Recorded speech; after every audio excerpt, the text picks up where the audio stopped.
Suppose secant of theta is equal to 4. You have to figure out all the other ones from 0 to 180 degrees. So, what do we know? We have to find out all 6, and we already know secant theta is equal to 4. Which other one do we know then? Cos. So we know cos of theta is equal to 1 over 4. Those ones we find out directly. Again, we're going to use the same strategy that we introduced last time. We're going to make a triangle. What quadrant is our angle going to be in? Quadrant 1 or 4 because it's positive, right? And because in question A they say to only look between 0 and 180 degrees, if we're looking between 1 and 4, it would have to be in quadrant 1. So we can draw an angle in quadrant 1 where the adjacent side is 1. This would be our angle theta, which is also our reference angle. This, in quadrant 1, your angle and your reference angle are identical. And since cos is 1 over 4, we know the adjacent over the hypotenuse is 1 and 4. What's the opposite side going to be? Mental math, a squared plus b squared equals c squared.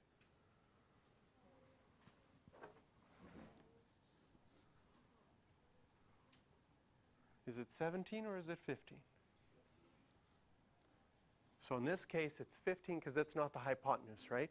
So when we do a squared plus b squared equals c squared, the c squared is going to be the 4 times 4, which is 16. You'd have to subtract 1 to find the other side. Okay?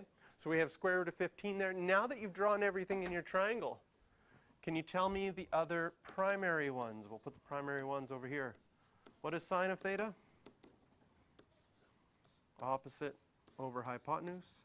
And tan, opposite over adjacent. And our reciprocals, reciprocal of sine, cosecant, and everything here will be positive because we are talking about quadrant 1.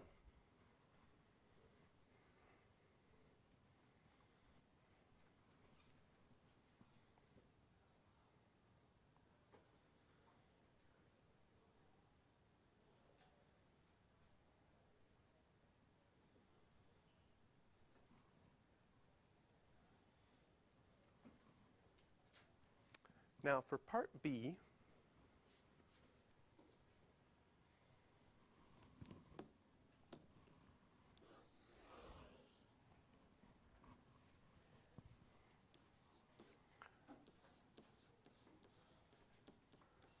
I'm going to say if we were given just secant theta is equal to 4, and you were asked to solve for theta, and now it's asking you to solve for theta between negative 360 and 360.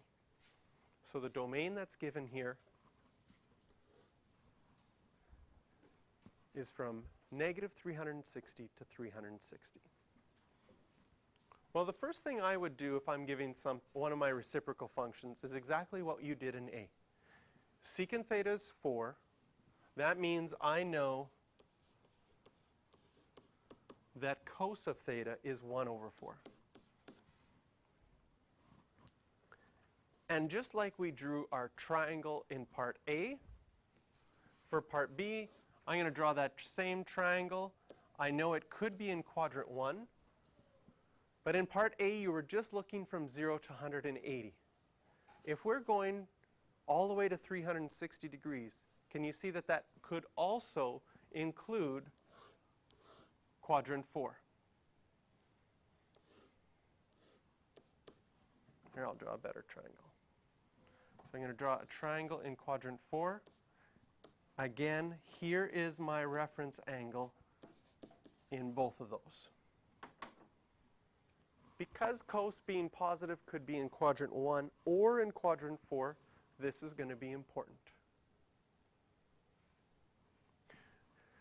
Now looking at that right angle triangle, if you went back to grade 9 or grade 10 math, how would you find out what that angle is, that reference angle? First of all, do you notice that both of those triangles are identical, whether the one in quadrant 4 or the one in quadrant 1? So when we're figuring out our reference angle, what do we know? We know cos of our reference angle is equal to 1 over 4. How do I figure out what that angle is? Use inverse cos. Our reference angle is going to be inverse cos of 1 over 4. We go to our calculator and figure out what that would be.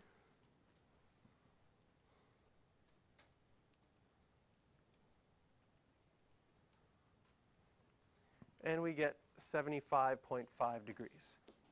Does it say to the nearest degree? So I'm going to round that already to 76 degrees to the nearest degree. That's our reference angle. That means that we know in quadrant 1 that this reference angle is 76. We know in quadrant 4 that that reference angle is 76. Now we need to check for all of the answers from negative 360 to 360 degrees.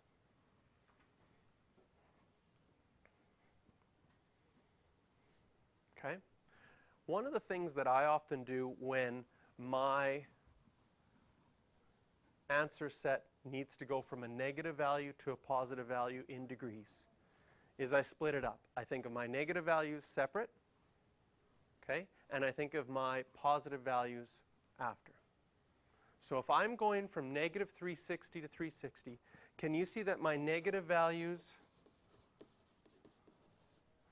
go from 0 to negative 360? Does that make sense? And my positive values, I'm looking from 0 to 360.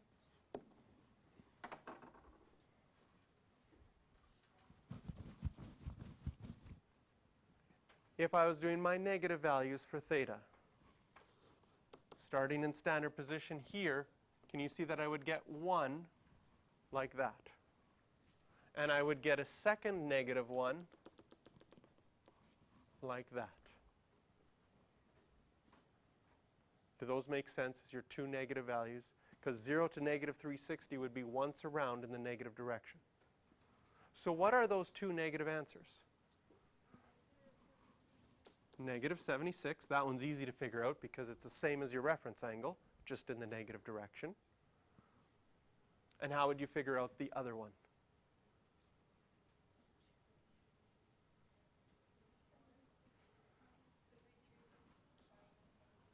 360 minus 76 would be 284 degrees, and so it'll be negative 284 degrees.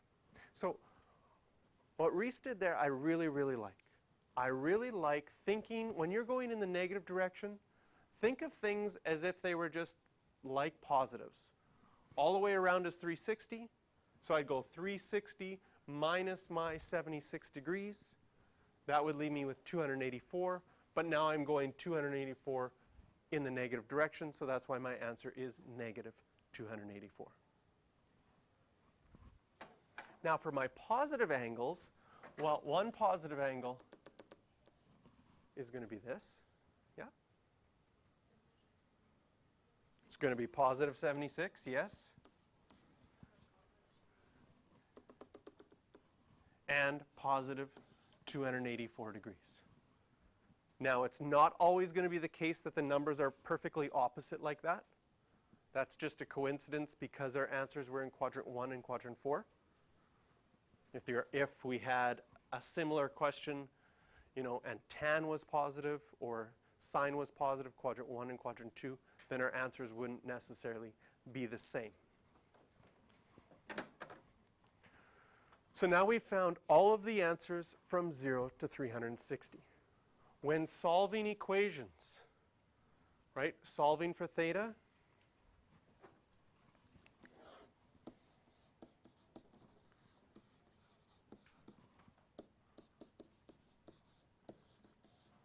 we'll always find our reference angle first. And in order to find our reference angle, we had to draw a triangle, find out what quadrants it's in, and then maybe I'll just write here. We're going to use our triangles to find all of our answers.